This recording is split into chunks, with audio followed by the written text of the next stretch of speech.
আসসালামু আলাইকুম রহমতুল্লাহ। এহসান ভাই ওনার ছেলেকে নিয়ে আসছে মুসলমানি করানোর জন্য। তো আলহামদুলিল্লাহ আমরা ভালোভাবে খতনার কাজ শেষ করেছি। বাবুটার বয়স হচ্ছে 2 বছর। ওকে স্টাপলারের মাধ্যমে করানো হয়েছে। তো এহসান ভাই যদি আপনি একটু আমাদেরকে বলতেন যে আপনি কিভাবে আসলেন এবং আপনার কাছে এই বিষয়টা কিরকম লাগছে। আমি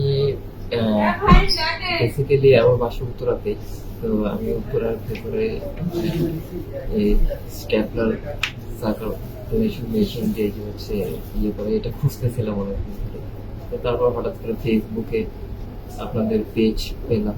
তো ওখান থেকে আপনার কন্ট্যাক্ট নাম্বার দিয়ে আপনার সাথে কন্ট্যাক্ট করা। তো এই আর কি। তো আপনার কাছে কিরকম লাগছে? আপনি তো ভাই মানে আলহামদুলিল্লাহ ভালো। আপনি তো কাছেই ছিলেন, হ্যাঁ, যতক্ষণ অপারেশন ছিল এবং করানোর পর আপনাকে দেখানো হয়েছে যে এটা শেপটা কিরকম আসছে। না, আলহামদুলিল্লাহ খুবই ভালো। আমার দিক থেকে আমি খুবই স্যাটিসফাইড।